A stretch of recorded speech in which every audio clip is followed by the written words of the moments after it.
Assalamualaikum warahmatullahi wabarakatuh. Alhamdulillah.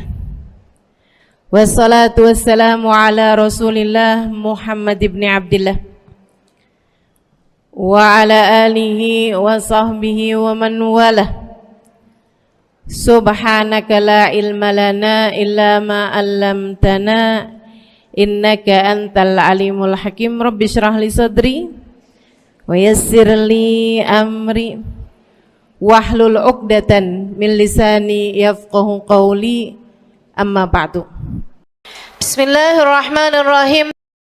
Seorang istri yang dinafkahi secara cukup oleh suaminya, sementara ia memiliki anak-anak yang sangat memerlukan perhatian, kasih sayang, dan juga dekapan, dan suaminya memberikan semua kebutuhan-kebutuhan secara materi kepada istri dan anak-anaknya. Perempuan semacam ini ibadah mengurusi keluarganya di rumah jauh lebih baik daripada bekerja. Saudaraku sekalian saya muliakan, akan tetapi wanita yang menanggung nafkah keluarga karena tidak ada suaminya, atau menanggung nafkah bagi dirinya sendiri karena orang tuanya berada dalam keadaan tidak memungkinkannya untuk menanggungkan nafkah baginya, apalagi jika dia harus pula menanggung nafkah bagi orang tuanya, apalagi jika dia harus menafkahi anak-anaknya dalam keadaan tidak ada suaminya atau suaminya tidak memberikan nafkah bagi mereka. Maka yang demikian bekerja lebih baik daripada berdiam atau tidak melakukan pekerjaan, melainkan sibuk untuk beribadah secara di rumah.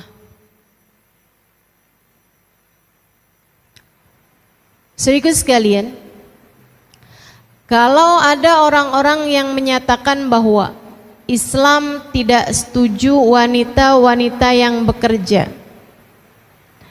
apalagi doktrin-doktrin semacam Islam mendiskriminasikan kaum wanita, melarang mereka untuk bekerja, sehingga akhirnya banyak perempuan-perempuan yang hidup di bawah garis kemiskinan, tidak mampu untuk membiayai kehidupan, menjadi tanggungan dan beban bagi keluarganya, apalagi jika ia telah memiliki anak dan sekarang menjadi janda misalnya. Ucapan-ucapan yang seperti itu sangat tidak bertanggung jawab, apalagi mengingat bahwa wanita solehah yang menjadi pilar agama ini, bahkan yang ditakdirkan Allah sebagai orang pertama yang masuk ke dalam agama Islam, yaitu Sayyidah Khadijah bintu Khuwailid, istri baginda kita Nabi besar Muhammad sallallahu alaihi wasallam, adalah seorang wanita yang bekerja. Jangan lupa itu. Sayyidah Khadijah, suri tauladan kita. Sayyidah Khadijah, Ummul Mukminin, ibu bagi semua orang yang beriman. Sayyidah Khadijah Al-Kubra, wanita agung, wanita besar, yang bahkan Nabi Muhammad menyampaikan tentangnya, walladzi ba'atsani bil haqqi nabiyya ma abdalani Allahu ta'ala bi khairin minha innaha amanat bihina kafara biyan nas wa a'tatni min maliha hina haramani an-nas wa razaqani minhal aulad duna ghairiha. Sungguh demi Allah, Allah tidak pernah menggantikan untukku wanita yang lebih baik daripada Khadijah. Ia adalah seorang perempuan yang beriman padaku di saat belum ada sesiapapun yang beriman. Dia adalah seorang yang memberikan hartanya padaku di saat belum ada sesiapapun mau mendukungku dengan hartanya. Dan Allah anugerahkan untukku anak-anak dari rahimnya yang tidak dianugerahkan dari selainnya. Wanita ini yang tak tergantikan di hati Nabi Muhammad ini adalah seorang perempuan yang bekerja. Saudariku sekalian yang saya muliakan, ada kemuliaan. Ada kemuliaan dalam bekerja, sebagaimana ada kemuliaan bagi yang juga tidak bekerja. Semua masing-masing mulia di tempatnya. Kalau kondisi mengharuskanmu berada di dalam rumah, menyelesaikan urusan-urusan rumah tangga, jangan cari-cari alasan untuk bekerja meninggalkan ibadah yang seharusnya kamu lakukan di rumah, dari mengurusi anak-anak dan mengurusi rumah tanggamu. Sebaliknya, jika keadaan memaksamu untuk bekerja, jangan cari alasan, apalagi dengan mengatasnamakan agama untuk kamu bermalas-malasan dan kamu bilang bahwa wanita biarkan sajalah di rumah tidak bekerja, kami akan sibuk beribadah. Kemudian kamu sibuk meminta-minta kepada orang lain dan mengatasnamakan kemalasanmu tersebut untuk bekerja sebagai sebuah bagian dari ibadah. Enggak gitu. Semuanya baik, semuanya mulia, asal diletakkan di tempat masing-masing. Karenanya, lihat dirimu itu. Sebenarnya saya bagusan kerja apa bagusan ibadah? Itu masing-masing tahu. Yang gak bagus itu ngikutin hawa nafsu. Dalam hidup kita ini yang gak bagus selalu mengikuti hawa nafsu. Suaminya mencukupinya, keluarganya mencukupinya, ada anak-anak kecil-kecil yang memerlukan kasih sayangnya. Tapi kan buat apa saya sekolah tinggi-tinggi kalau ujungnya tetap juga ada di dapur, kalau ujungnya tetap juga saya nyuapin anak-anak, ujungnya tetap juga saya sibuk untuk, mohon maaf, menceboki anak-anak, membersihkan kotoran anak-anak. Lebih baik saya bekerja, saya meninggikan karir saya sudah sekolah tinggi-tinggi, untuk apa saya melakukan hal-hal rendah semacam ini? Bu, bukan rendah pekerjaannya, yang rendah adalah cara berpikirmu tentang hal itu. Kita punya gambaran tentang perempuan yang di rumah mengurusi keluarganya. Sayyidah Fatimahuz Zahra, putri baginda kita Nabi besar Muhammad sallallahu alaihi wasallam. Kurang mulia apa Sayyidah Fatimah? Mulia. Mulia Sayyidah Fatimah. Ia hanya sibuk dengan ibadah antaranya dengan Allah Subhanahu wa taala. Ia sibuk mengurusi urusan-urusan suami dan anak-anaknya. Akan tetapi bukan berarti ia tak peduli dengan keadaan umat dan dakwah Islam. Sebab saat mata yang lain terpejam dalam tidur-tidur nyenyak mereka, Sayyidah Fatimah menggelar sejadahnya, bersimpuh di mihrabnya, sujud panjang, ruku berdiri panjang, menghadap Allah Subhanahu wa taala dalam rokaat tahajudnya, menengadahkan tangan, mendoakan umat Islam, umat ayahnya Nabi besar Muhammad sallallahu alaihi wa ala alihi wa sahbihi wasallam. Ya Allah, sayangilah umat ini ya Allah. Ya Allah, rahmatilah mereka ya Allah. Ya Allah, ampunilah dosa mereka ya Allah. Mudahkanlah urusan mereka ya Allah. Ya Allah. Ya Allah. Ada kemuliaan bagi wanita yang sibuk beribadah. Ada kemuliaan bagi wanita yang sibuk bekerja, jika keduanya tidak mengikuti hawa nafsu.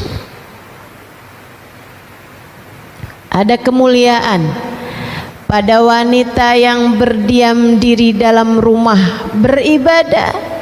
Ada kemuliaan bagi wanita yang keluar rumah untuk bekerja. Yang tidak mulia adalah perempuan-perempuan yang menyibukkan diri untuk bermaksiat kepada Allah Tuhannya. Yang gak mulia adalah perempuan-perempuan yang sibuk menghias-hiasi dirinya untuk berusaha mendapatkan simpati dan empati dari lawan jenisnya, yang bahkan kadang-kadang gak peduli apakah laki-laki tersebut sudah beristri ataupun belum.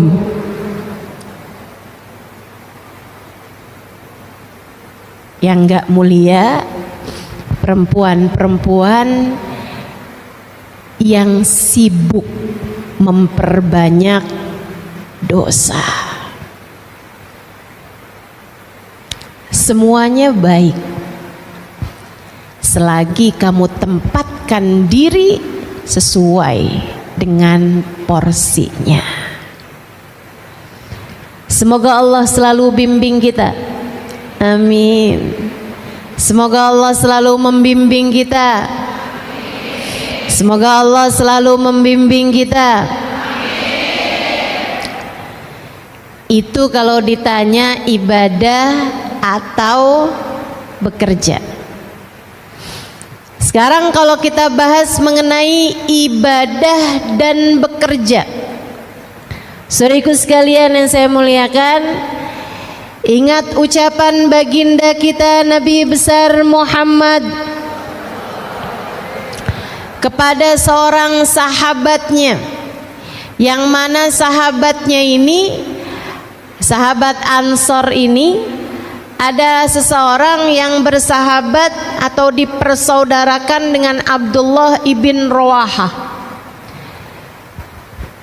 Di awal-awal Islam ketika baru hijrah orang Mekah ke Madinah, hal pertama yang dilakukan Nabi mempersaudarakan kaum Ansor orang Madinah dengan orang Mekah, disaudara-saudarakan sampai beneran jadi kayak saudara gitu, dipersaudarakan dalam Islam. Nabi Muhammad sendiri yang mempersaudarakan mereka. Si fulan, kamu saudaraan sama ini ya, si ini kamu persaudaraan sama ini. Itu teman-teman saudaraku sekalian, hukum dipersaudarakan sama Nabi Muhammad di mata Allah bahkan lebih kuat daripada persaudaraan yang tersebab darah sekalipun. Satu kandung ama satu tangan dipersaudarakan sama Nabi lebih kuat yang dipersaudarakan sama Nabi. Abdullah bin Rawahah satu waktu mengunjungi saudaranya ini yang telah dipersaudarakan sama Nabi, ketemu sama istrinya sebelum turut ayat hijab. Tentu saja istrinya terlihat istri saudaranya ini, karena istri saudara itu ipar itu bahkan yang saudara kandung sekalipun ipar bukan mahram. Tentu yang dipersaudarakan sama Nabi Muhammad ipar juga bukan mahram. Tapi ini belum turun ayat hijab sehingga dia membuka wajahnya di hadapan Abdullah ibn Rawahah. Abdullah lihatnya, ya ampun kakak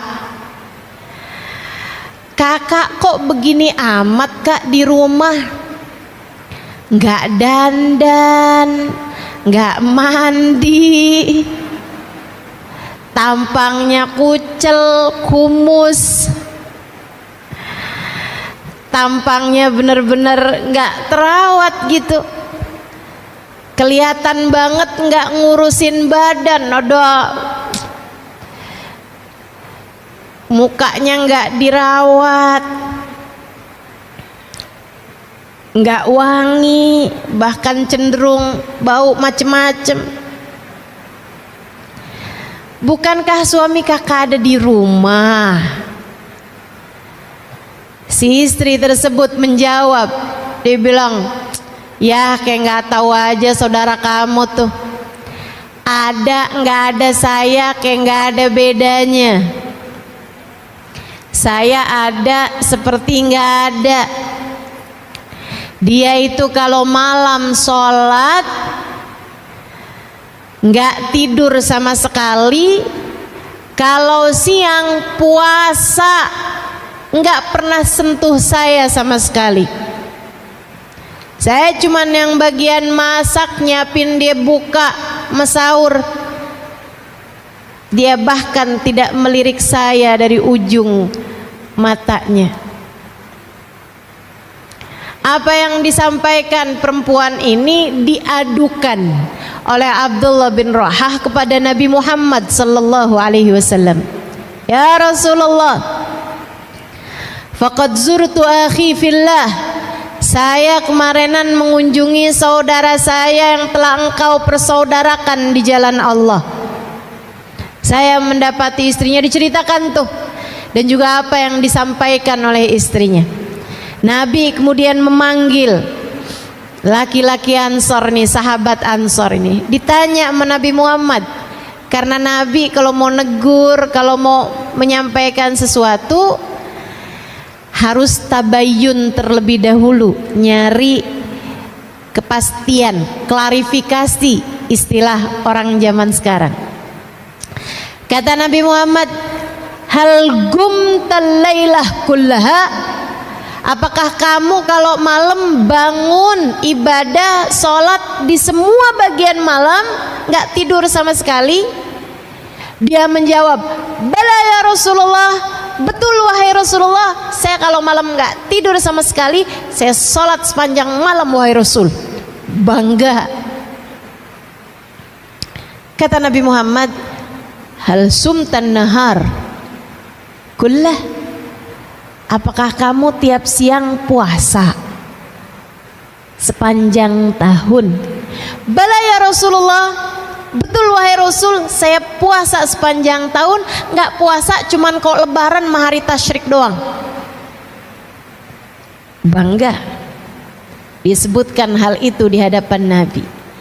Nabi sudah klarifikasi kebenaran ucapan Abdullah bin Rawahah sekaligus kebenaran ucapan istrinya.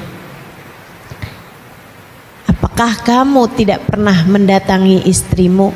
Tidak wahai Rasulullah.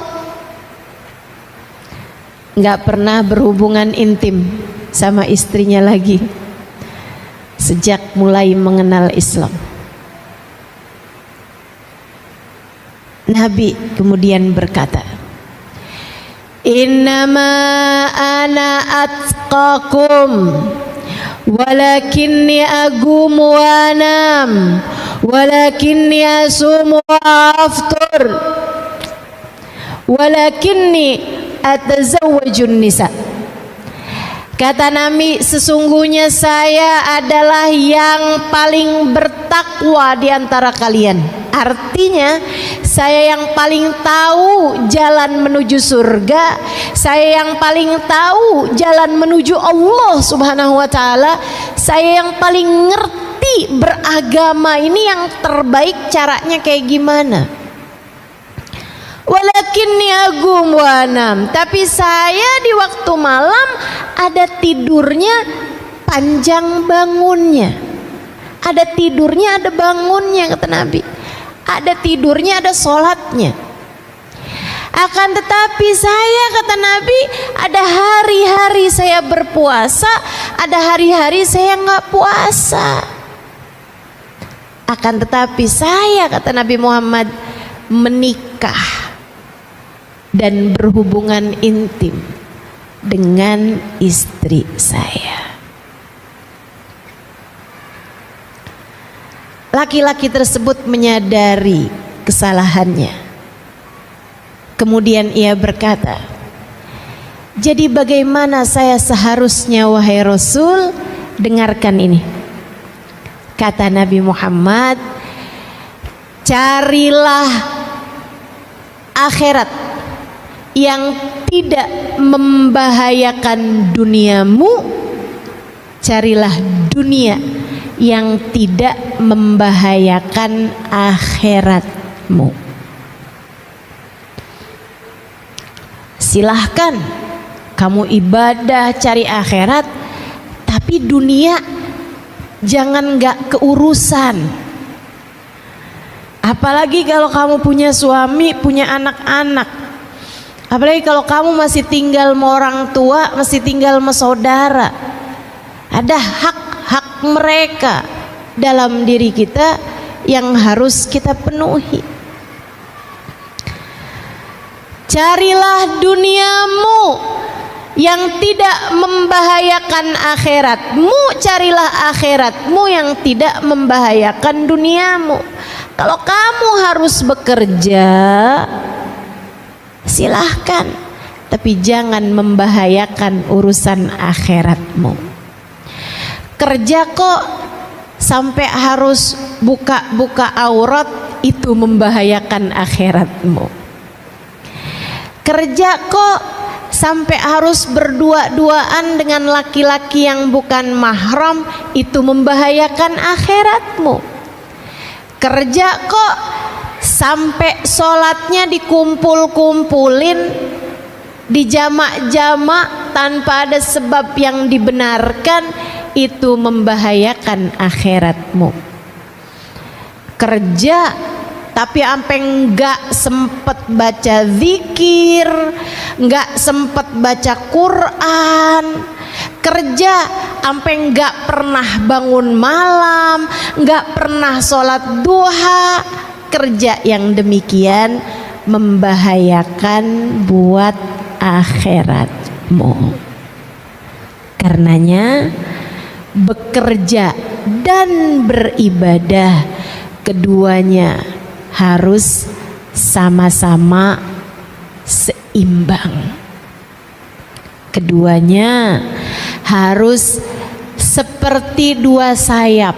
bagi seekor burung, jangan timpang di satu sisinya, kamu akan terjatuh.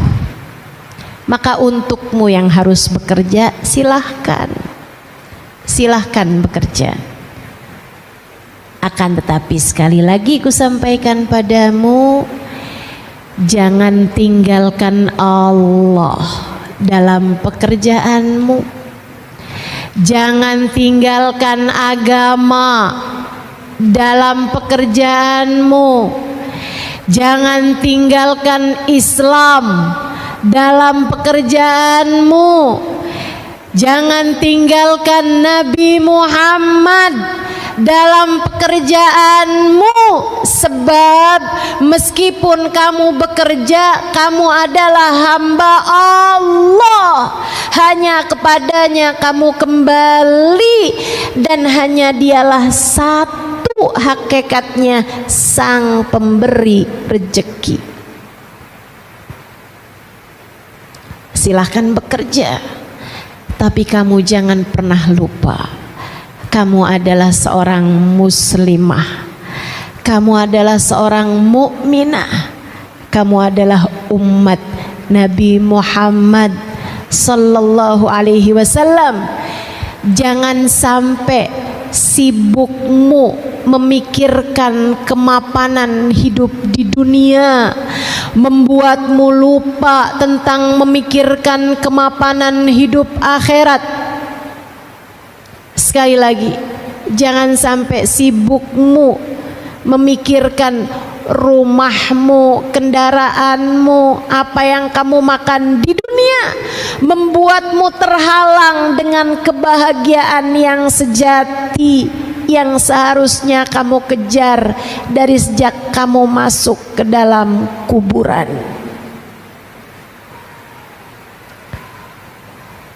Jangan sampai sibuk mencari bahagia dunia membuatmu lupa dengan kebahagiaan panjang di akhirat nanti. Silahkan bekerja, tapi kamu harus tahu, esok atau lusa kamu akan mati. Wa khairuz zadit taqwa, dan sebaik-baik bekal adalah takwa. Ibadah, kerjakan kewajiban Allah, tinggalkan larangan-larangannya. Jangan sampai sibukmu nyari hidup yang enak bikin kamu lupa untuk mencari akhirat yang enak. Insya Allah, bekerja dan ibadah. Sekarang yang terakhir, bekerja sama dengan ibadah. Ada 3 bagian kan tadi? Bekerja atau ibadah, kamu udah tahu masing-masing. Silahkan cari mana nih yang lebih tepat untuk saya. Bekerja dan ibadah, kamu harus tahu juga, jangan sampai kerjamu bikin kamu lupa sama ibadah. Sebagaimana sebaliknya, orang kalau ibadah aja juga jangan sampai lupa sama kerja, sama urusan nafkah jika memang dia memerlukannya. Saudaraku sekalian saya muliakan, yang terakhir saya akan sampaikan kepadamu mengenai, Ustaz aku udah terakhiran aja, kayaknya masih awal dah. Panjang, tenang. Yang terakhirnya nih panjang. Bekerja sama dengan ibadah.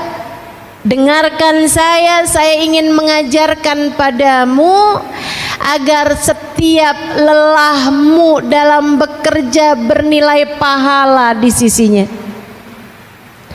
Saya akan sampaikan kepadamu cara, tips, trik bagaimana agar Setiap kali kamu melakukan pekerjaanmu, apa yang kamu lakukan tersebut bernilai ibadah di sisi Allah Subhanahu wa taala, menyibukkan tangan malaikat raqib untuk mencatat pahala-pahalamu meskipun kamu sedang dalam keadaan bekerja urusan duniamu.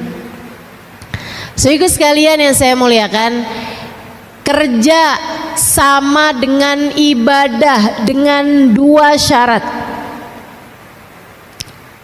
Yang pertama, harus benar niatnya, sebab innamal a'malu binniyat wa innama likulli imri'in ma nawa. Sesungguhnya segala sesuatu tergantung dari bagaimana niatnya, dan sesungguhnya setiap orang hanya akan diberi sesuai dengan niatnya. Faman kanat hijratuhu ilallahi wa rasulih fahijratuhu ilallahi wa rasulih. Siapa yang berangkat pergi hijrah dari Mekah ke Madinah, nih sekarang nih kita berada di awal tahun Hijriah. Ibadah paling besar pada masa itu adalah pindah kewarganegaraan dari warga negara Mekah menjadi warga negara Madinah. Ninggalin rumah, ninggalin tetangga, ninggalin pekerjaan, ninggalin toko, ninggalin kaum kerabat yang tidak beriman, bahkan meninggalkan pasangan jika tidak seiman. Mereka tinggalkan kota-kota mereka Mekah, berangkat bergerak menuju Madinah. Ibadah apa yang lebih besar daripada itu, saudaraku sekalian? Akan tetapi meski ibadah sebesar itu, Nabi Muhammad menyampaikan, faman kanat hijratuhu ilallahi wa rasulih. Siapa yang tujuan hijrahnya pengen dapat pahala di sisi Allah, pengen bisa mengerjakan ibadah dengan tenang, sebab di Mekah nggak tenang ibadah. Ada pedang-pedang kaum kafir Quraisy yang sepertinya mengintai di balik tembok-tembok rumah mereka. Mereka meninggalkan Mekah ke Madinah mau nyari ketenangan ibadah. Faman kanat hijratuhu ilallah. Siapa yang hijrahnya karena Allah, ingin dekat dengan Allah, ingin mudah beribadah kepada Allah, ingin tenang hati dalam ibadah kepada Allah, ingin pahala di sisi Allah, ingin berjuang di jalan Allah, wa rasulih, hijrahnya karena Nabi Muhammad, karena ingin dekat dengan Nabi Muhammad. Nabi Muhammadnya hijrah, saya juga hijrah. Karena saya nggak sanggup tinggal di Mekah, tapi Nabi Muhammadnya tidak lagi berada di Mekah, maka saya memutuskan untuk hijrah ke Madinah. Karena cinta saya kepada Nabi Muhammad, karena keinginan saya untuk dekat dengan Nabi Muhammad, karena saya ingin berjuang dalam barisan Nabi Muhammad, karena saya akan terus menjadi tentara-tentara Nabi Muhammad. Faman kanat hijratuhu ilallahi wa rasulih. Siapa yang hijrahnya karena Allah, siapa yang hijrahnya karena Rasulullah, fahijratuhu ilallahi wa rasulih, maka pahala hijrahnya, maka balasan hijrahnya dari Allah dan Rasulnya. Ada pahala dari Allah, ada kedekatan dengan Allah, ada cinta Allah, ada rahmat Allah, ada kebahagiaan akhirat. Allah siapkan bagi mereka ada surga sebagai balasan bagi mereka. Wa rasuli, hijrahnya untuk Rasulullah, maka ada balasan kedekatan dengan Rasulullah, ada balasan cinta dari Rasulullah, ada balasan kebersamaan kelak dengan Rasulullah, dunia sampai akhirat. Sebaliknya, faman kanat hijratuhu lid-dunya yusibuha, siapa yang hijrahnya melulu kepengen dapat dunia, hijrahnya nggak ada Allah-Allahnya, nggak ada Rasulullah-Rasulullahnya. Ngapain kamu ikutan berangkat nih? Orang-orang pada sibuk berangkat dari Mekah ke Madinah, kamu ikutan? Iya nih, kerja di Mekah nggak hasil-hasil, bangkrut mulu. Siapa tahu dah kalau dagang di Madinah nih, siapa tahu kurang banyak saingan, mudah-mudahan nih laku. Saya waktu di Mekah nih nggak pernah sempet punya rumah, harga tanahnya mahal. Kali-kali dah kalau ikutan berangkat hijrah ke Madinah, Nabi Muhammad boleh kali nyariin saya rumah. Nabi Muhammad boleh kali nyariin saya tanah. Dia pengen dapat dunia, dia tidak memikirkan tentang urusan akhirat, dia tidak memikirkan tentang urusan antara dia dengan Allah ataupun pengorbanan yang dia dapat lakukan untuk Rasulullah. Melulu urusannya duit, melulu urusannya cuan, melulu urusannya keuntungan duniawi. Hati-hati adik-adik, kamu mungkin untuk terjerumus kepada hal ini. Siapa yang hijrahnya hanya karena dunia, sama halnya dengan siapa yang kerjanya hanya karena kepengen dunia aja. Au imra'atin yang kihuha, atau dia hijrah karena kepengen bersama dengan perempuan yang ingin dia nikahi. Dia hijrah ke Madinah jauh-jauh dengan segala kelelahannya, bukan karena ingin bersama dengan Nabi Muhammad, melainkan karena ia ingin bersama dengan perempuan yang sedang dia taksir, namanya Ummu Gais. Fahijratuhu ila ma hajara ilaih. Kata Nabi, balasan hijrahnya, pahala hijrahnya hanya mendapatkan apa yang menjadi niatnya tersebut. Pengen dapat dunia, ya cuman dapat dunia aja, itu juga kalau dapat.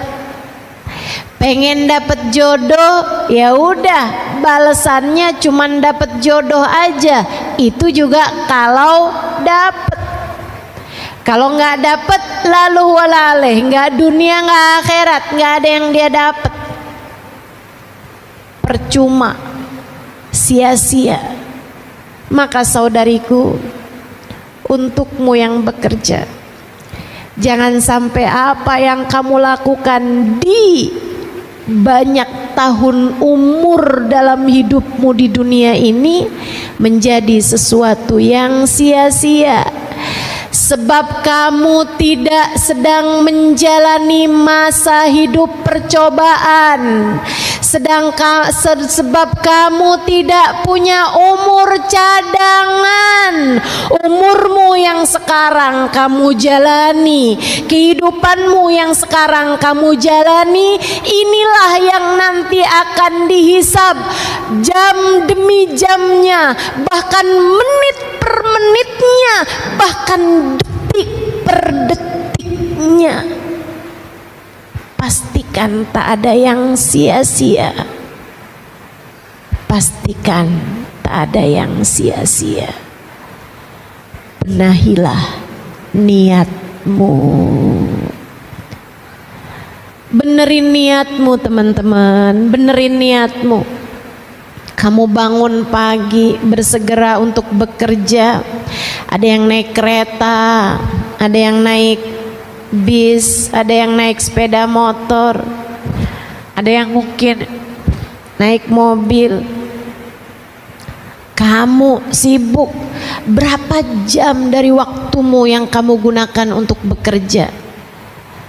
Dan alangkah sedihnya jika saat kamu menghadap Allah Subhanahu wa ta'ala, kamu ternyata tidak membawa bekal yang cukup untuk menghadap kepadanya. Karena begitu panjang waktumu untuk bekerja yang tidak bernilai ibadah. Jangan sampai kamu jadi kayak begitu.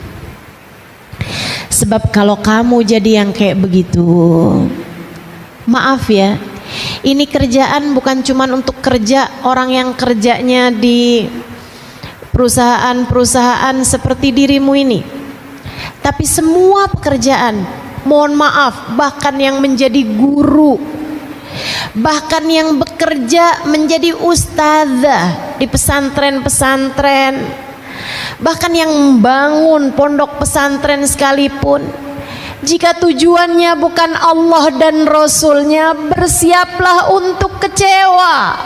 Bahkan yang kerjanya seperti saya misalnya, pegang mic di hadapanmu seperti ini, jika tujuanmu bukan Allah dan Rasulnya, apapun yang kamu kerjakan, bersiaplah untuk kecewa.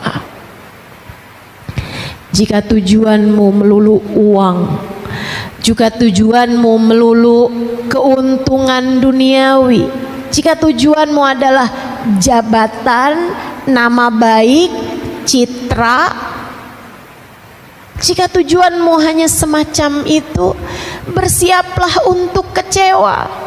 Bersiaplah untuk termasuk di antara kelompok orang yang apabila datang ajal menjemputnya, ia akan berteriak, Rabbirji'un la'alli a'malu salihan fima taraktu.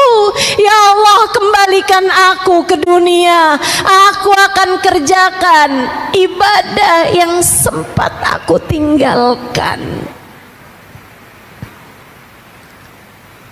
Kalla innaha kalimatun huwa qailuha wa min waraihim barzakhun ila yaumi yub'atsun.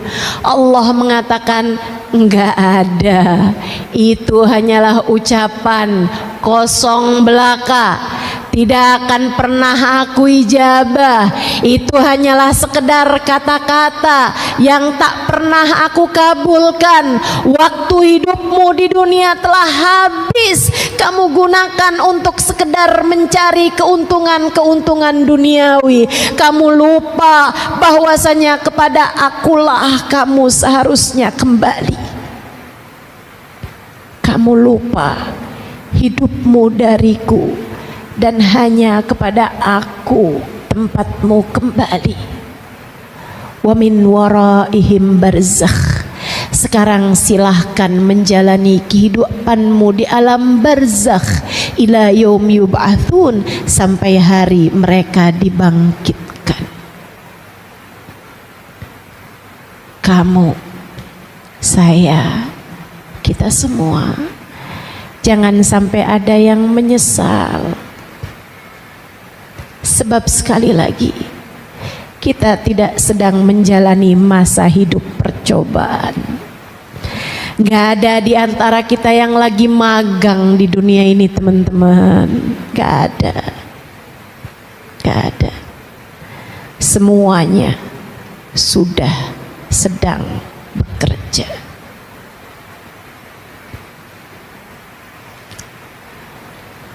niatnya benerin.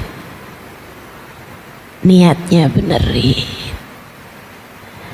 Niatnya buat apa, Ustazah?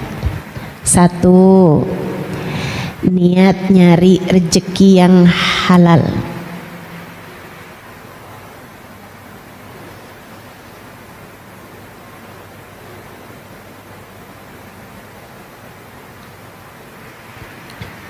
Kamu bisa aja kerja yang haram, bisa. Kita semua bisa kerja yang haram. Deketin laki-laki berduit,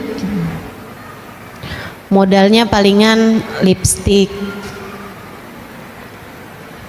make up, baju seksi, murah modalnya. Agak mahalan dikit mungkin operasi plastik, naikin hidung biar nggak mancung ke dalam.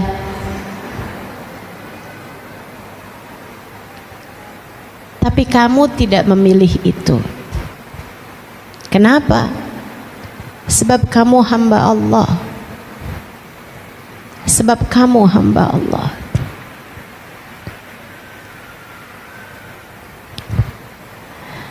Atyab ma ya'kuluhul insan min kasbiyadih. Kata Nabi Muhammad alaihi wasallam, rezeki paling halal adalah dari apa yang diperbuat oleh tanganmu. Hasil kerjamu, upah dari pekerjaanmu, bayaran atas apa yang telah kamu lakukan dengan tanganmu. Atyab ma ya'kuluhul insan min kasbiyadih. Niatmu mencari rizki yang halal. Wabtaghu 'indallahir rizqa. Kata Allah dalam Al-Quran, carilah rezeki yang halal dari Allah subhanahu wa ta'ala. Niatmu yang kedua, kamu bekerja untuk dapat menghidupi, memberi penghidupan untuk dirimu dan juga orang-orang yang kamu tanggung. Menafkahi dirimu dengan rizki yang halal membuatmu terhormat, teman-teman. Sebab Islam tidak pernah merestui pengemis. Islam tidak pernah menyukai orang yang minta-minta. Itu adalah sehina-hina apa yang dapat dikerjakan oleh seseorang. Sampai Nabi Muhammad bilang, kalau ada orang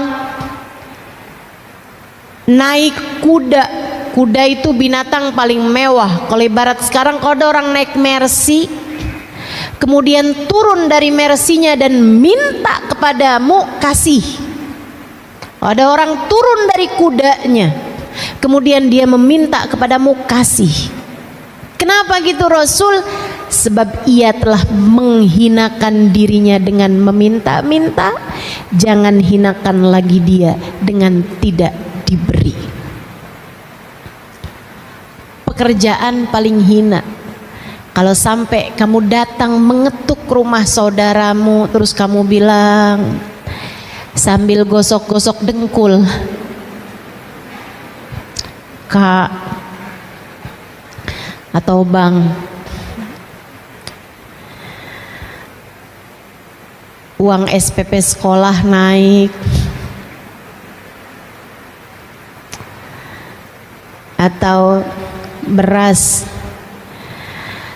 di rumah udah hampir habis. Maka kamu bekerja agar tidak meminta-minta. kamu niat untuk itu, niat menjadi afif, niat menjadi aziz, niat menjadi seorang yang memiliki harga diri, sebab meminta-minta adalah sehina-hina pekerjaan, sebab meminta-minta adalah pekerjaan seseorang yang tidak punya harga diri. Nabi satu waktu melihat seseorang minta-minta di masjid, panggil Nabi Muhammad, ta'al, ta'al, kamu punya apa di rumah? Gak punya apa-apa saya Rasul, beneran saya gak punya apa-apa, makanya saya minta-minta Rasul, karena saya gak punya apa-apa di rumah Rasul. Dan jujur, dia jujur. Tapi Nabi kembali mengulangi, coba diingat-ingat, kamu punya apa di rumah? Maksudnya dia nggak punya uang, maksudnya dia nggak punya barang-barang mewah. Tapi Nabi ingin membuat dia ingat barang apa yang lebih dari kebutuhan dia gitu. Terus dia bilang, saya Rasul punya mathar, tempat wudhu, dan saya juga Rasul punya piring tempat makan lebih, misalnya kayak dia mestinya cukup dengan satu tapi ini punya dua gitu, atau dia perlunya dua punya tiga gitu. Kata Nabi Muhammad, bi'huma, jual keduanya, jual. Dia pun jual dua barang tersebut, mungkin kayak sekarang laku 20.000 gitu. Misal dia bawa tuh uang 20.000 ke hadapan Nabi Muhammad, Rasul dah saya jual tuh barang, ini uangnya ya Rasulullah. Kata Nabi Muhammad, ihtatib, kamu cari kayu, kemudian kamu jual sebagai kayu bakar, atau kamu belah-belah batu kemudian kamu jual kepada orang yang sedang mengerjakan bangunan. Jangan minta-minta kepada siapapun, lebih baik kamu bekerja.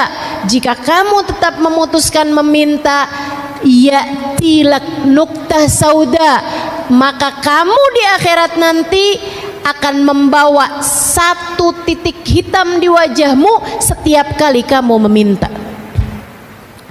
Bayangkan, tiap minta ada satu titik hitam di wajah kita di akhirat nanti.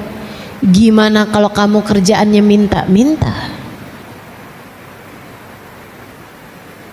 Karenanya niatkan kamu kerja, satu, buat nyari rezeki yang halal. Yang kedua, biar kamu dapat menafkahi dirimu dan menafkahi diri orang-orang yang kamu tanggung nafkahnya, sehingga kalian semua tidak menjadi orang yang minta-minta. Niatnya yang bagus. Niat yang ketiga, al-mu'minul qawi khairun minal mu'minid dhaif. Kata Nabi Muhammad, orang mukmin yang kuat lebih Allah sukai daripada orang mukmin yang lemah. Orang Islam yang kuat bukan maksudnya kekuatan badan, kamu kalau lomba tarik tambang kamu menang, bukan. Akan tapi kuat secara pemikiran, kuat secara ilmu, kuat secara materi, itu lebih Allah sukai daripada orang mukmin yang lemah. Salah satu dari kekuatan kita tentu saja adalah materi yang mencukupi. Teman-teman saudaraku sekalian, Jangan tinggalkan anak-anakmu dalam keadaan lemah, miskin. Jangan juga biarkan dirimu hidup di bawah garis kemiskinan, karena itu Islam ada syariat untuk zakat. Zakat itu tidak hanya diberikan kepada fuqara yang memang sangat-sangat miskin, tapi diberikan juga kepada masakin, orang yang miskin aja. Kalau fakir tuh orang miskin banget. Itu dua-duanya harus sama-sama diberi. Kalau orang yang miskin banget dikasih zakat, tujuannya biar dia naik jadi miskin aja, nggak miskin banget. Kalau orang miskin aja tetap dikasih zakat, tujuannya biar apa? Biar dia naik dari garis kemiskinan menuju kepada kecukupan. Bagaimanapun, orang mukmin yang kuat secara ekonominya lebih baik, sebab dia dapat membantu yang lemah. Itu sebabnya saya minta kamu semuanya ketika bekerja juga meniatkan sebagian dari upah kerjamu, walaupun sangat sedikit nggak apa-apa, walaupun sangat sedikit nggak apa-apa, tapi biarkan tetap ada untuk sedekah. Sebab itu menjadikanmu orang mukmin yang kuat. Al-yadul ulya khairun minal yadis sufla. Tangan yang di atas lebih baik daripada tangan yang di bawah. Artinya orang yang memberi harta, memberi ilmu, nah itu jauh lebih baik daripada orang yang menerima itu semuanya. Sehingga sekalian yang saya muliakan, belajar buat menyisihkan. Enggak harus misalnya 5%, apalagi 10%, kebanyakan. Mulai aja dari seukuran zakat 2,5% dari apa yang kamu jadi uang gajimu itu, sebagiannya kamu pakai untuk bersedekah. Begitu. Insya Allah. Saya niat kerja saya ini biar saya bisa bantu orang. Saya niat dengan kerja saya ini saya bisa jadi bantu anak-anak saya untuk sekolah di sekolah yang bagus, untuk pondok pesantren, untuk bisa bayar sama guru-gurunya, untuk bisa beliin kitabnya, untuk bisa beliin keperluan-keperluannya. Orang mukmin yang kuat lebih baik daripada mukmin yang lemah. Itu niatmu dalam beribadah, insya Allah. Sekarang kita akan bahas mengenai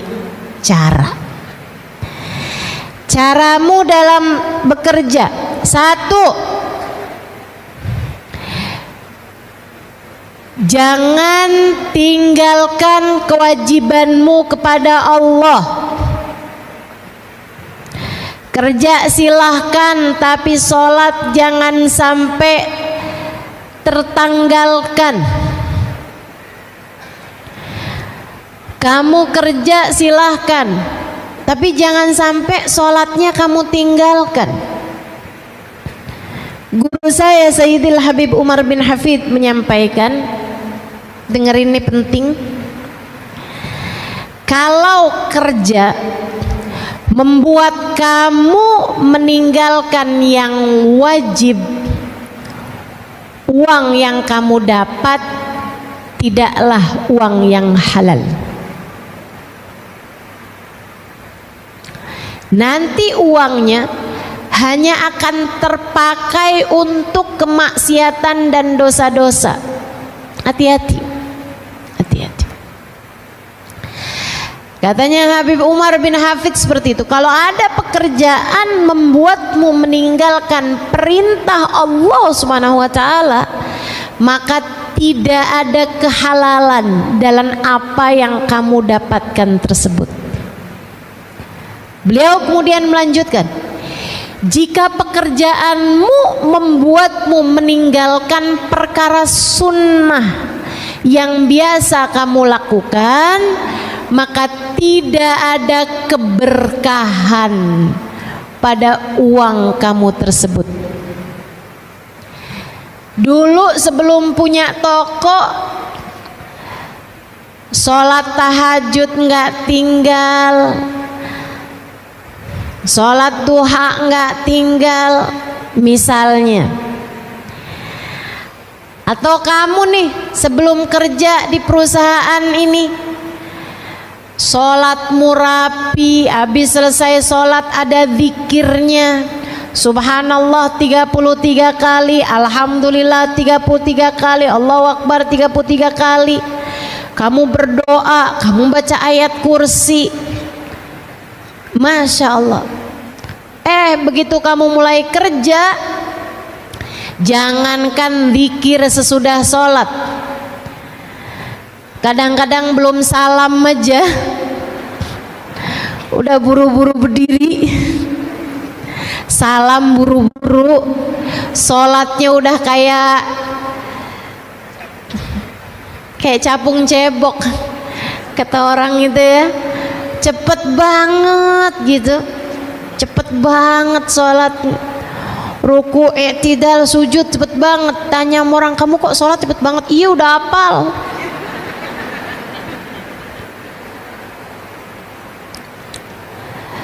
Kamu begitu takut sama bos duniamu hingga kamu melupakan bos yang sesungguhnya.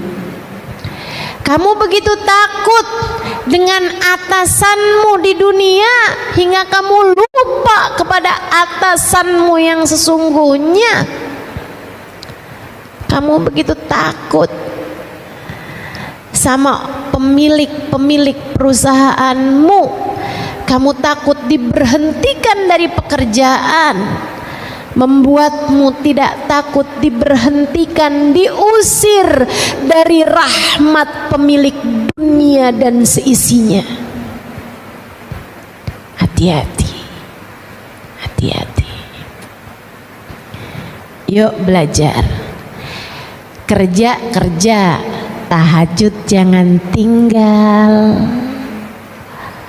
Kerja, duha jangan tinggal. Kerja silahkan kerja, zikir-zikirmu jangan tinggal. Kerja boleh aja, sholawatanmu semestinya juga jalan terus, insya Allah. Jelas?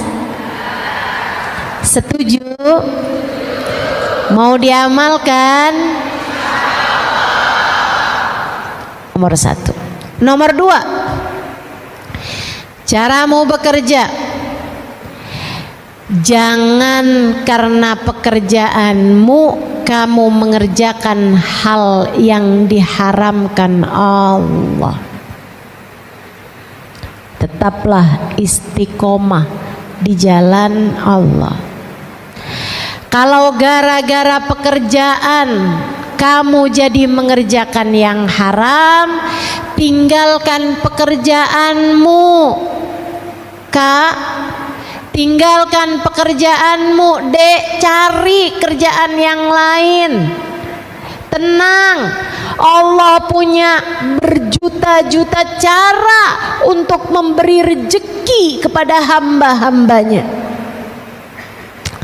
Kalau pekerjaanmu membuatmu jadi mengerjakan yang haram, kerjaan kamu bikin kamu gimana ya Ustazah? nggak boleh pakai jilbab. Kerjaan saya nih bikin saya harus pakai seragamnya rok mini. Saya udah bilang, tapi nggak di approve juga, nggak disetujui juga. Ya udahlah ustazah, habisnya gimana ya? Susah sih, biar aja dah.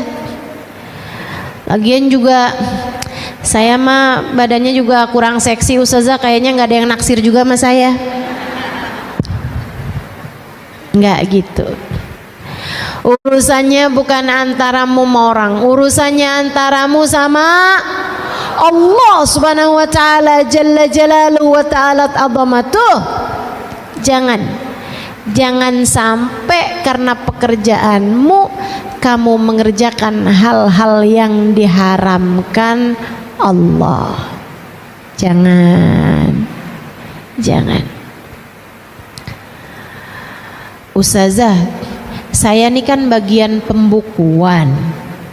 Itu sering banget dah ustazah diminta buat nulisin anggaran yang sebenarnya nggak ada, fiktif gitu ustazah.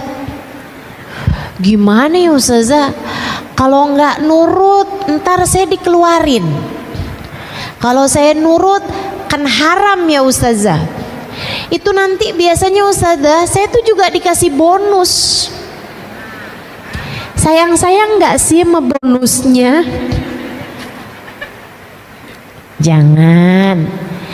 Jangan tertarik sama yang haram. Ketika Allah melihat dirimu tertarik pada yang haram, Allah akan mencabut darimu keberkahan dari yang halal.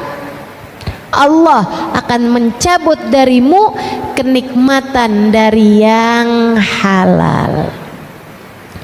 Jangan teman-teman, jangan tertarik sama yang haram. Jangan tertarik sama yang haram. Yuk jagain, yuk hati-hati. Yang benar kerjanya, yang benar. Cukup aturan Allah harus di atas aturan siapapun. Aturan Allah harus di atas aturan siapapun. Saya mau cerita nih. Ada ceritanya orang yang kerja di bar. Namanya apa tuh? Yang ya bartender yang ngeracik minuman haram ya, minuman beralkohol diracik-racik. Kerja di Mesir, di sebuah hotel di Mesir, sebuah hotel bintang 5 di Mesir. Ada barnya, dia kerja di situ, dia sholat dan dia bahkan nggak minum minuman keras tersebut, dia nggak minum. Cuman dia memang bisa gitu ngerjain itu semuanya.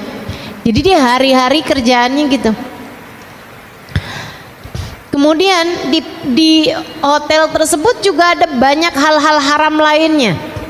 Bikin party, bikin ya dengan minuman keras, dengan perempuan-perempuan seksi, dengan segala macam lah yang haram-haram. Ada judi, ada macam-macam. Di hotel-hotel tersebut juga lengkap dengan hiburan-hiburan yang banyak terdiri dari hal-hal yang diharamkan. Satu waktu Syekh Mutawalli Sya'rawi datang ke sana. Ini cerita saya dengar dari seorang syekh, salah satu dari ulama yang ada di Jordan, namanya Syekh Aun Al-Qudumi. Dia satu waktu ada ceramah di YouTube yang saya dengerin gitu. Maaf ya dalilnya dari YouTube. Tapi ini saya kenal sama beliau. Syekh Al-Qudumi ini salah satu dari orang yang juga berguru kepada Sayyidil Habib Umar bin Hafid, guru saya, guru kami, guru kita semua ya. Syekh Aun cerita, kata Syekh Aun, saya ada ketemu sama seorang manajer di Mekah, seorang manajer hotel di Mekah. Kami bincang-bincang, dia cerita saya aslinya dari Mesir. Kemudian dia pun cerita hal itu. Dia bilang, saya waktu itu kerja jadi manajer di sebuah hotel bintang 5 di Mesir. Tapi hotelnya ini adalah hotel yang memang menyediakan banyak barang-barang haram dan banyak fasilitas-fasilitas haram. Termasuk diantaranya ada bar yang sangat besar dan sangat diminati orang. Bartendernya itu orang yang cukup benar menjalankan ibadah, dia sholat, dia sholawatan gitu. Dia bilang, dan dia juga cinta sama ulama, bartendernya nih. Satu waktu hotel kami kedatangan Syekh Mutawalli Sya'rawi, salah satu ulama terkemuka pada zamannya, ahli tafsir yang saya sering dengerin kajian tafsir beliau. Beliau sekarang sudah meninggal dunia, tapi masih banyak tuh kajian-kajian beliau yang juga di-upload di YouTube ya, sehingga sering saya dengarkan. Seorang dengan ilmu, kapasitas keilmuan yang luar biasa. Salah satu dari kawan, salah satu dari orang-orang yang juga dekat dengan guru kami Al-Habib Umar bin Hafiz. Syekh Sya'rawi datang ke hotel tersebut. Waktu beliau mau keluar dari hotel, dia disamperin, didatengin oleh bartender tadi nih. Dia bilang, Syekh, maafkan saya Syekh, saya mau bertanya kepadamu satu pertanyaan yang sangat penting, mengganjal diri kami. Apa kata Syekhnya? Silahkan tanya. Dia bilang, saat itu saya ada di situ juga. Karena saya penasaran, saya pun mendekat. Dia bilang, Syekh, bukankah rezeki itu dijamin sama Allah? Tapi saya ini Syekh, sekarang ini kerja jadi orang yang meracik minuman keras. Saya jadi ngerjain barang-barang haram nih Syekh. Kan rezeki kan udah ada jaminannya ya Syekh. Tapi saya kerjaan ini kerja yang haram kayak gini, gimana nih Syekh? Syekh kemudian bilang, kamu itu kalau mau datengin jawab syarat, kamu harus kerjakan dulu syaratnya. Kalau kamu mau dapat sesuatu yang ada syaratnya, ya kamu harus penuhi dulu persyaratannya. Allah bilang dalam Al-Quran, yarzuqhu min haitsu la yahtasib. Allah akan kasih orang yang beriman dari rizki yang dia tidak sangka-sangka. Allah kasih rezeki kepada orang mukmin bahkan dari arah yang tidak disangka-sangka. Tapi ada syaratnya. Apa syaratnya Syekh? Ayatnya kan ada depannya tuh, kata Syekhnya, man yattaqillah yaj'al lahu makhraja wa yarzuqhu min haitsu la yahtasib.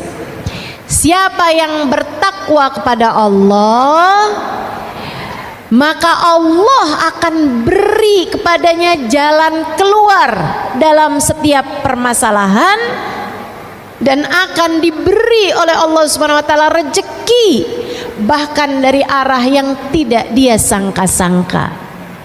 Kamu kalau kepengen dikasih rezeki sama Allah, kamu kalau kepengen setiap permasalahanmu dikasih jalan keluar, maka kamu harus penuhi persyaratannya yang di depan itu, yaitu jadilah bertakwa, tinggalkan yang haram, jalanin yang diperintahkan. Kerjakan semua yang diperintahkan Allah, tinggalkan yang haram. Jadi saya harus tinggalkan pekerjaan saya ya Syekh. Syekhnya senyum kemudian jalan. Malam itu juga si bartender resign, keluar dari pekerjaannya. Katanya si manajer tadi itu, saya nih iman saya nggak kuat. Saya udah dikasih dengar keterangan itu dari Syekh Mutawalli Sya'rawi, dari Syekh Sya'rawi. Tapi saya nih katanya hati saya belum kuat juga ngerjainnya. Jadi akhirnya saya kemudian tungguin. Dia bilang, saya tungguin aja. Saya tungguin sampai saya juga nggak enak hati gitu juga. Akhirnya saya mulain tuh lamar pekerjaan nggak ada yang hasil. Dia bilang 3 bulan kemudian bartender temen saya itu, dia bilang datang ke hotel dengan bawa mobil. Saya tanya sama dia, itu mobil siapa, mobil atasan kamu? Dia bilang enggak, mobil saya. Dia bilang sesudah saya kerjakan apa yang Syekh Sya'rawi sampaikan, Allah gantikan pekerjaan haram saya dengan pekerjaan halal yang jauh lebih berkah, sampai saya akhirnya bisa kebeli mobil. 3 bulan aja. Dia bilang hari itu juga saya resign dari pekerjaan saya. Baru sesudah itu saya lamar pekerjaan. Subhanallah, saya dapatnya hotel yang tepat berada di depan Masjidil Haram, sehingga memungkinkan saya untuk berulang-ulang kali berangkat menuju kepada umroh ataupun sholat di Masjidil Haram. Masya Allah. Jadi teman-teman saya sekalian, kerjakan perintah Allah. Yang pertama itu kan ya, jangan sampai pekerjaan membuatmu meninggalkan perintah Allah. Kemudian jalani itu tadi, tinggalkan apa yang diharamkan oleh Allah Subhanahu wa taala.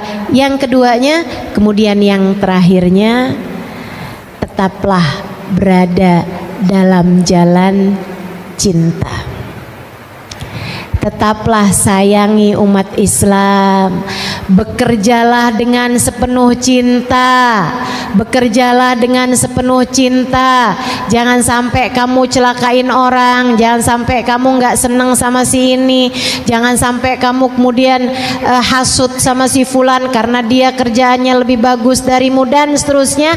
Hal-hal yang semacam itu dapat menjadikan pekerjaan yang semestinya kamu dapat dengan cara yang berkah, uangmu berkah, bernilai ibadah pekerjaanmu, akhirnya jadi menggugurkan apa yang sudah, pahala yang sudah kamu dapatkan karena kamu nggak sayang sama teman-teman kamu yang dalam pekerjaan, atau membuatmu jadi kehilangan kasih sayang kepada orang-orang yang ada di sekitarmu.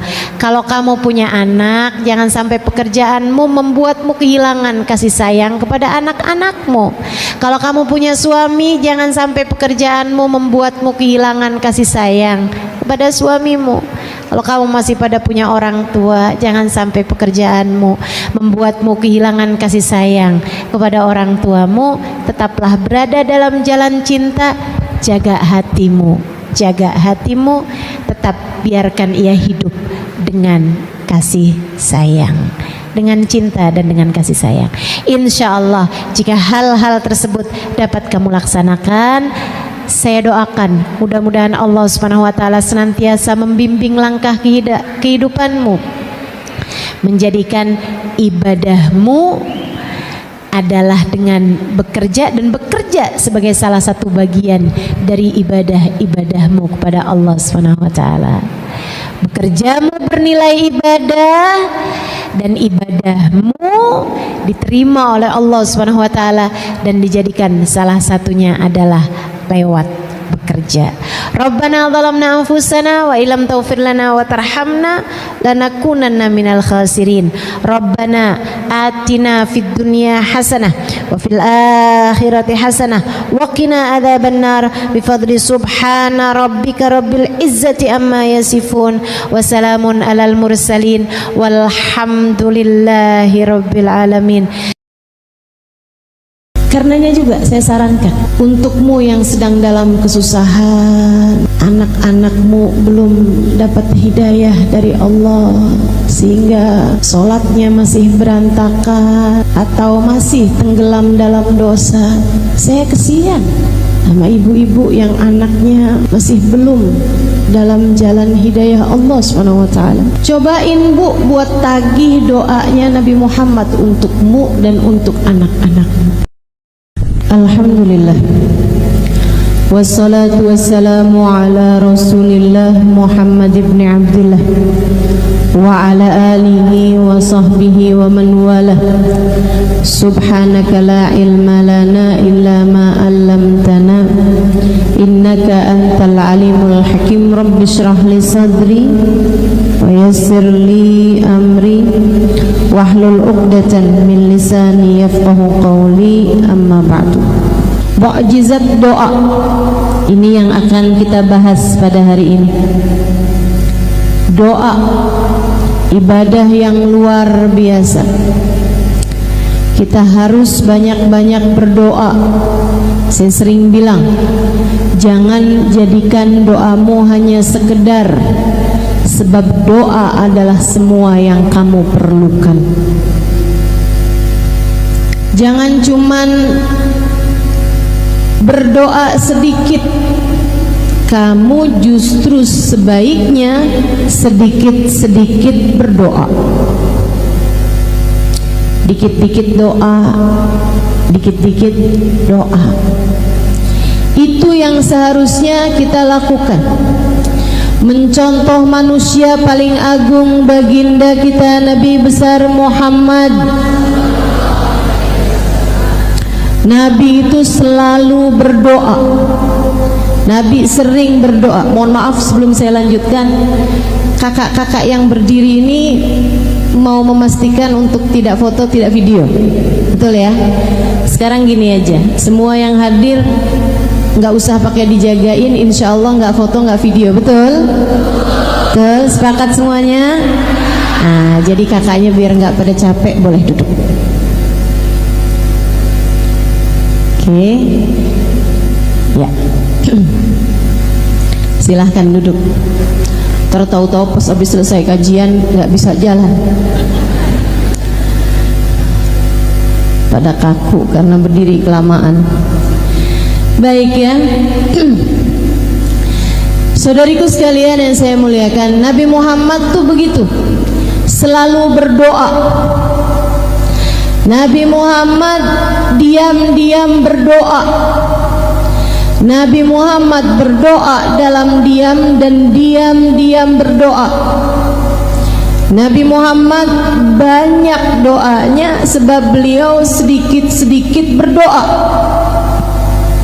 Ngelihat orang soleh ibadah, Nabi Muhammad doa, ya Allah terimalah ibadahnya. Melihat orang yang ahli maksiat, Nabi Muhammad berdoa, ya Allah karuniakanlah taubat padanya. Nabi Muhammad pernah kecurian sendal. Jadi rupanya maling sendal itu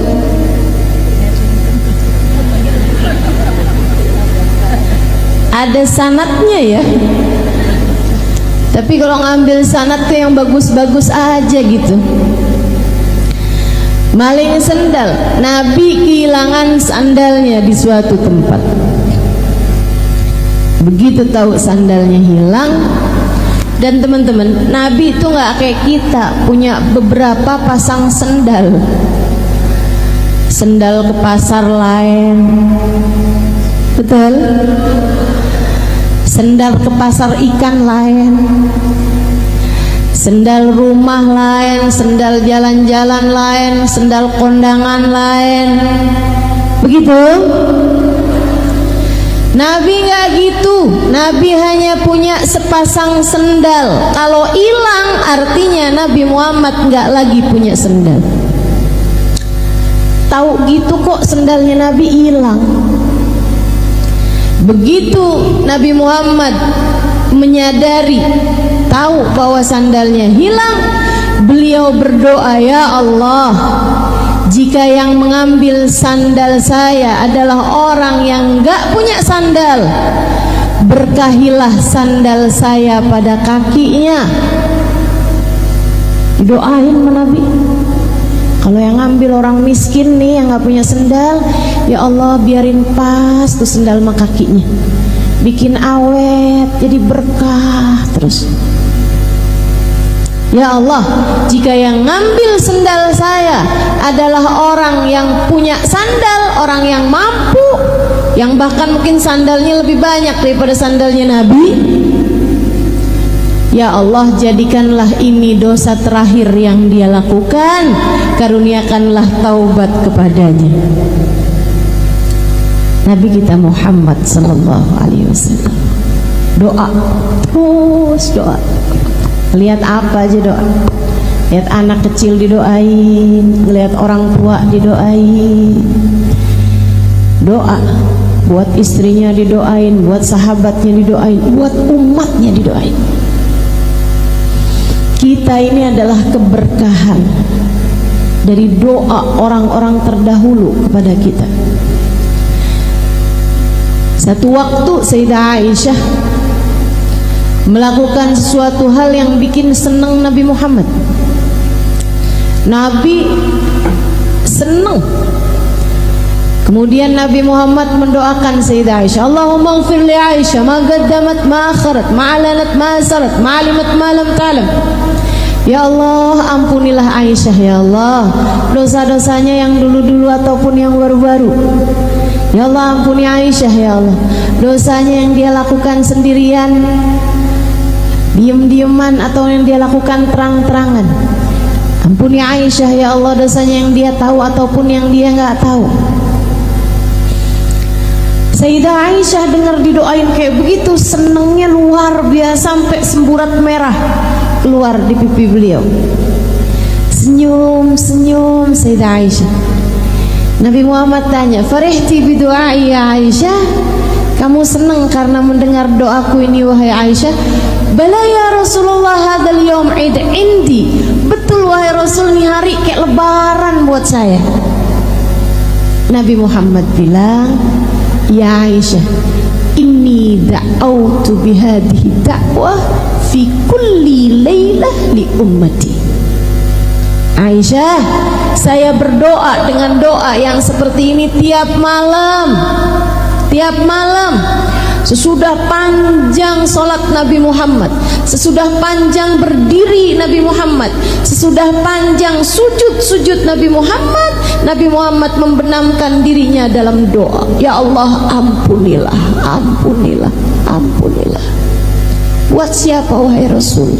Li ummati, untuk umatku. Untuk umat kita nih, umatnya. Keberkahan doa-doanya Nabi Muhammad. Jadi kalau kamu lagi susah, tahu-tahu dikasih kemudahan, kamu pikir karena saya adalah istri yang solehah. Belum tentu. Bisa jadi itu adalah keberkahan dari doa orang tuamu. Bisa jadi itu adalah ijabah dari doa nenek kakekmu. Bisa jadi kamu mendapatkan keberkahan dari doanya Nabi besar Muhammad sallallahu alaihi wasallam. Sebab bagaimanapun kamu adalah bagian dari umatnya. Karenanya juga saya sarankan untukmu yang sedang dalam kesusahan, anak-anakmu belum dapat hidayah dari Allah sehingga sholatnya masih berantakan atau masih tenggelam dalam dosa, kan saya kesian sama ibu-ibu yang anaknya masih belum dalam jalan hidayah Allah SWT. Saya kesian. Cobain Bu buat tagih doanya Nabi Muhammad untukmu dan untuk anak-anakmu. Ya Allah, anak saya, kasihanilah dia ya Allah. Ya Allah, ampuni dosanya. Bukankah anak saya adalah umat Nabi Muhammad? Dan bukankah kabarnya Nabi Muhammad selalu mendoakan kami umatnya? Ya Allah, ampuni dosa anak saya. Tarik dirinya ya Allah, bawakan ke jalan taat padamu. Jangan biarkan ia tenggelam dalam dosa dan kemaksiatannya. Kami mohon padamu ya Allah, sebab kami umat Nabi Muhammad. Kami tahu Nabi Muhammad banyak mendoakan kami. Tagih doa Nabi Muhammad kepada Allah Subhanahu wa ta'ala untukmu, untuk insya Allah. Hal penting buat kita lakukan dalam hidup yaitu selalu berdoa, sampai jadi kayak mukjizat gitu doa itu, sampai kayak jadi sesuatu hal yang kita kira nggak bisa, kalau dengan doa tuh jadi bisa. Bu, saya ini orang kampung, bapak saya bukan ulama, ibu saya bukan ulama, orang di sekeliling saya nggak ada yang mondok pesantren. Zaman saya masih kecil dulu, sepupu saya nggak ada yang mondok pesantren. Diawali oleh kakak saya, kemudian saya memutuskan untuk pondok pesantren juga. Saya nggak pernah menyangka bahwa kemudian Allah Subhanahu wa ta'ala akan menyibukkan saya dalam jalan dakwah ini. Tapi saya merasa bahwa apa yang sedang saya lakukan saat-saat ini adalah merupakan ijabah doa dari orang-orang terdahulu yang telah mendoakan saya. Mukjizat. Dengan doa yang bukan siapa-siapa jadi sesiapa. Dengan doa segala kesulitan berganti kemudahan. Dengan doa yang gak mungkin jadi mungkin. Dengan mukjizat doa segala yang mustahil menjadi mungkin. Jangan remehkan doa. Jangan remehkan doa. Ustazah, saya kepengen anak saya jadi ulama. Doa. Tapi anak saya udah terlanjur besar-besar. Cucu deh kalau enggak. Lucu. Doa. Doa aja terus. Kita nggak pernah tahu, teman-teman, bagaimana doa akan mengubah yang mustahil menjadi mungkin. Kita nggak pernah tahu. Kenapa bisa begitu, Ustazah? Karena ketika kamu berdoa, kamu berurusan dengan yang memiliki kendali terhadap semesta. Remotnya semesta ini Allah Subhanahu wa ta'ala yang pegang. Innama amruhu idza arada syai'an ay yaqula lahu kun. Sungguhnya urusan Allah Subhanahu wa ta'ala apabila menghendaki segala sesuatu tinggal berkata jadilah, maka jadi.